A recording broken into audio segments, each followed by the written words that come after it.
जीत कर दिखाओ उनको, जीत कर दिखाओ उनको जो तुम्हारी हार का इंतजार कर रहे हैं। मैं तेरे काम नहीं आए तो फिर बेकार जवानी। जीत होनी चाहिए किसी चीज को पाने के लिए, हारने के लिए तो एक डर काफी है। आँखों आँखों में सारी रात गुजर जाती है। एनसीईआरटी गणित क्लास 10 एक्सरसाइज 3.5 क्वेश्चन नंबर 1। निम्नलिखित समीकरणों के युग्मों में से किसका एक अद्वितीय हल है, किसका कोई हल नहीं है, या किसके अपरिमित रूप से अनेक हल है। अद्वितीय हल की स्थिति में उसे वज्र गुणन विधि से ज्ञात कीजिए। 1 से लेकर के 4 तक दिया हुआ है और 1, 2, 3 बता चुके हैं, अभी बताने वाले हैं ये चौथा। ठीक है, ये समीकरण जो 1 से 4 तक है 3 ठो में बता दिया हूँ, और ये जो 4 नंबर है और ये नियम है पहचान करने का। ठीक है, ये पहचान करने में जो है ये बोल रहा है अगर अद्वितीय हल है तो उससे वज्र गुणन विधि से हल करना है।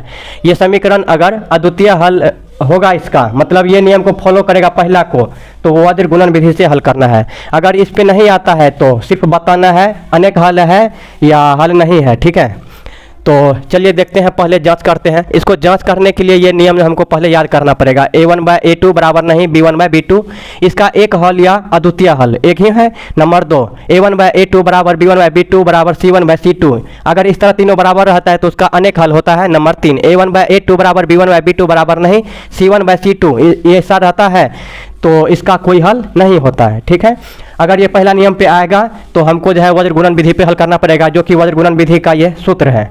और ये सूत्र जो है बहुत ही आसान है। कैसे? x/bc माइनस bc बराबर y/ca माइनस ca बराबर 1/ab माइनस ab। और नीचे में जो है 1 2 2 1 2 1 है, इसको 12 21 12 21 12 21 3 बार कर देना है। 12 21 12 21 12 21 3 बार। ओके, खेल खत्म।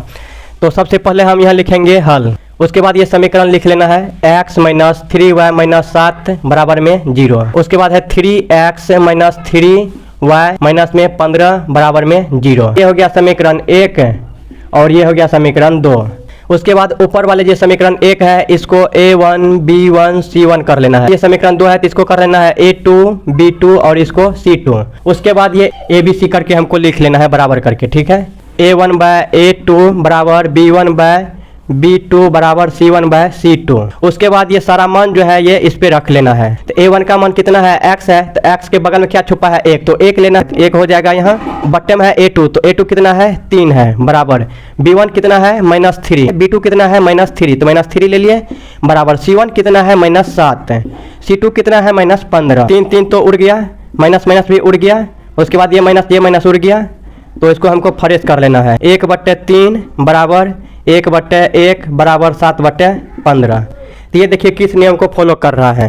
1/3 बराबर 1/1 बराबर 7, कोई भी बराबर नहीं है, तो ये जो है पहला नियम को फॉलो कर रहा है। ये जो है सी वाला बराबर रहे चाहे नहीं रहे हमें कोई फर्क नहीं पड़ता है, लेकिन इस पे फोकस करना है। बल्कि यहाँ ABC कोई किसी के बराबर नहीं है, तो इसका जो है अद्वितीय हल होगा। तो यहाँ लिख लेंगे, और यहाँ बोल रहे द्वितीय हल की स्थिति वज्र गुणन विधि से ज्ञात करें, तो यहाँ लिख लेंगे अतः इसका अद्वितीय हल होगा। ओके, तो अद्वितीय हल की स्थिति में वज्र गुणन विधि से ज्ञात करना है, तो ये सूत्र यहाँ लिखेंगे। अब वज्र गुणन विधि से तो ये सूत्र लेंगे, इसलिए x/bc माइनस bc बराबर y/ca minus ca 1/ab minus ab। उसके बाद 12 21 कर लेना है, 12 21 12 21 12 21। उसके बाद ये सारा मान जो है रख लेना है, तो x बट्टे हो जाएगा b1 का मान कितना है -3। उसके बाद गुना में ये गुना होगा, bc गुना में है तो c2 कितना है -15। उसके बाद ये माइनस b2 कितना है -3 माइनस है, तो यहाँ पोस्ट में लेंगे कहा कि डबल चिन्ह आ गया। उसके बाद फिर गुना में, और c1 कितना है, c1 हो जाएगा -7। अब ये बराबर y बट्टा हो जाएगा, c1 कितना है, c1 है -7। उसके बाद a2 कितना है 3 है, तो गुना में 3 लेंगे। उसके बाद ये माइनस है माइनस और बड़ा कर लेंगे इसको। उसके बाद है c2 का मान कितना है, c2 का मान है -15, तो कोष्ट में लेंगे कहा कि डबल चिन्ह है। उसके बाद ये गुना हो जाएगा। उसके बाद a1 कितना है, a1 है 1, उसके बाद बराबर 1। उसके बट्टे में a1 का मान कितना है, a1 का मान है 1 गुना b2 का मान कितना है, b2 का मान है -3। उसके बाद माइनस a2 का मान कितना है 3। उसके बाद ये गुना में b1 का मान कितना है -3। तब इसको हम हल कर लेंगे। x/15 × 45 माइनस गुना माइनस प्लस हो जाएगा, और ये माइनस गुना माइनस प्लस, प्लस गुना माइनस माइनस हो जाएगा 21 बराबर में y, और 7 गुना 3 सत्या 21 माइनस है माइनस, माइनस गुना माइनस प्लस 15 गुना 1 15, ओके बराबर। अब एक आएगा 3 गुना 1 माइनस 3 होगा, माइनस गुना माइनस प्लस होगा, 3 गुना 3 9 होगा। उसके बाद ये इम्प्लाई लेंगे, 45 में से 21 घटाएंगे तो 5 में से गया, x ऊपर में लिखेंगे और 5 में से घटाएंगे बचेगा 4, 4 में से 2 घटाएंगे 2 बचेगा, और उसके बराबर में y बटा हो जाएगा। 11 में से 5 घटाएंगे 6, यहाँ बचा 1 1 1 उड़ गया, यहाँ बच जाएगा माइनस का 6, और बराबर में यहाँ 1 लेंगे ये वाला, 9 से 3 घटाएंगे 6।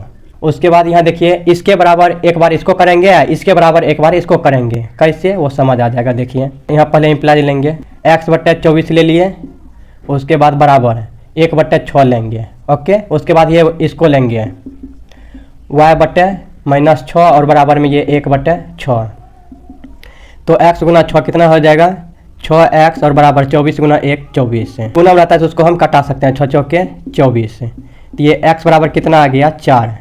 उसके बाद इसको y गुना 6 कितना हो जाएगा 6y, इम्प्लाई लेंगे 6 गुना y 6y बराबर में 6 गुना 1 6 हो जाएगा, ओके।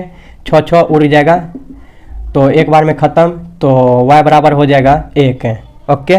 तो यहाँ लिख लेंगे अतः, और ये माइनस डिस्टर्ब कर रहा है, 1 मिनट देखते हैं सवाल में है कि नहीं, ठीक है। y बराबर -1, ये माइनस है तो माइनस यहाँ लगाएंगे और यहाँ भी माइनस है, तो यहाँ लिख लेंगे अतः x बराबर 4 और y बराबर -1। यही हो गया मेरा आंसर। बाकी बात मिलते हैं अगले वीडियो में।